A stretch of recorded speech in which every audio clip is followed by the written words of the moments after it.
And salutations, friends. My name is Mr. Valentine, and welcome back to another episode of Mr. Valentine's Freakishly Frightening Fact. This episode is quite a doozy, fellas.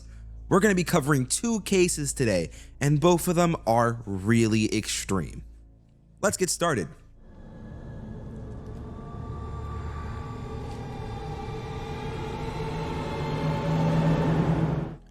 For this first case, we're going to talk about everyone's not-so-favorite killer clown, John Wayne Gacy. Born March 17th, 1942, he was your average man growing up, and as an adult, he dressed up as a clown. Well, this got him into quite some trouble. He was actually found sodomizing two young boys, and that landed him 18 months in jail. Now, if I were the judge, I would have given him life right there, because 18 months for that? I don't know how I feel about it. After surprisingly surviving 18 months in jail, he decided to move to Chicago to start a new life. And ironically, he ended up becoming a devout churchgoer. I know, crazy. But this is where things start to pick up. And as you guys can assume, this is definitely not where the story ends.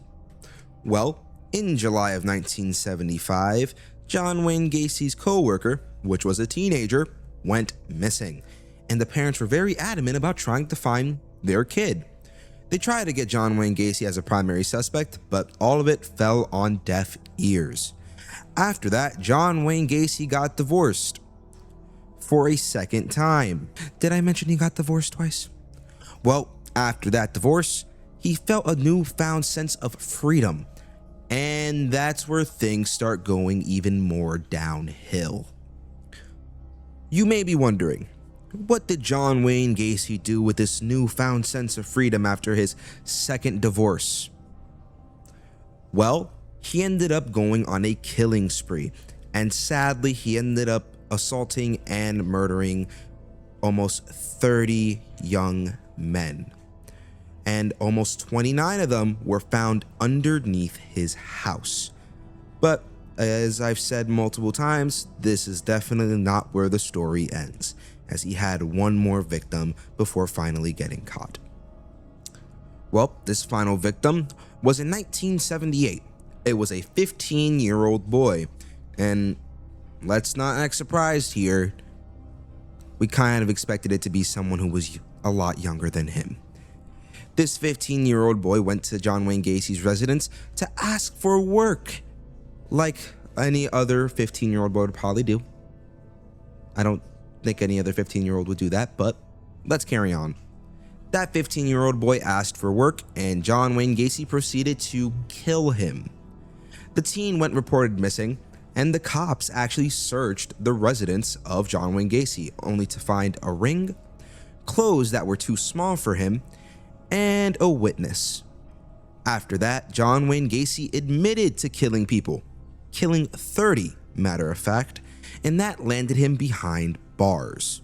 But he did get a really harsh sentencing.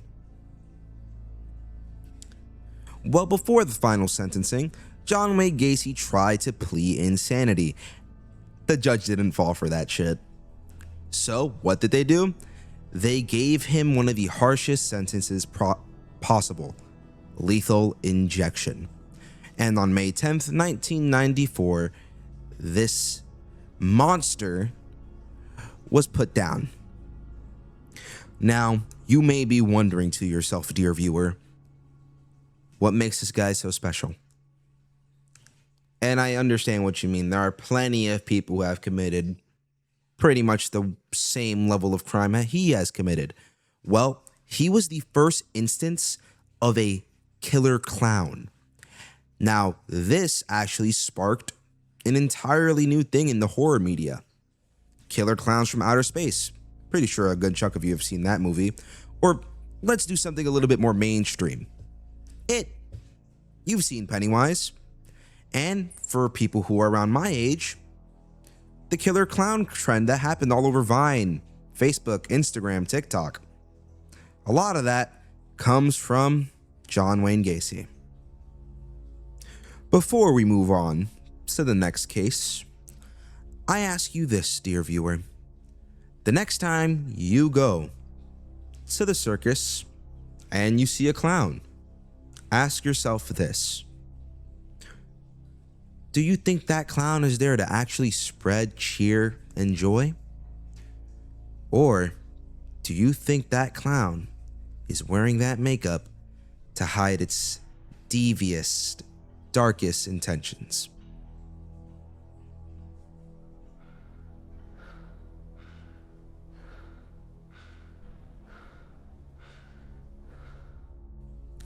Now, for our next case, we're going to talk about something really, really special. And here you see a card, which is from our yet to be revealed Cabinet of Curiosities. You guys will get a special look at that later. But you may be wondering to yourself, why do we have a card? Well, if you let me finish, I'd actually tell you. This card is really special to us. It actually houses two of the most infamous killers in history, the Menendez brothers. Well, there's no doubt that Mark Jackson was a great basketball player. I don't know much about basketball. But what really catches our attention here are the two individuals next to him. Why they're here, especially after committing such an extremely heinous act. Well, this story begins in 1989 with our two assailants, Joseph and Eric Menendez. They actually both killed their parents and afterward went to go see a basketball game. Now, you may be wondering, what basketball game is that? I'm pretty sure I just showed it to you guys. That card right there houses both of them when they went to go see the Knicks play. After both parents were reported dead, the brothers were questioned and said masked assailants attacked them.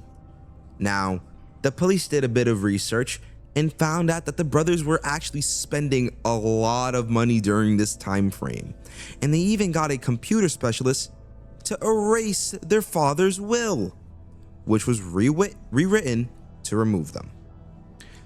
After they were arrested, they were charged with first-degree murder. Now, their attorney tried to argue self-defense. They were spreading lies about abuse and so on and so forth to try to get them to feel bad and, in turn, drop the case. During this case, there was a lot going on, and so they got mistrialed, and another trial took place in which they were sentenced to life in prison. As we all know by now, the story doesn't end here. In May of 2025, they actually got a retrial or a resentence, and they got 50 to life, which makes them eligible for parole. And they kept trying to apply for parole, and it kept getting denied. So currently, the Menendez brothers are still in jail today. I wonder, can greed really make someone do such heinous things? Like murder their loved ones? Or murder the people that even took care of them? And with that, this is Mr. Valentine signing out. Stay safe, friends, and have a good one.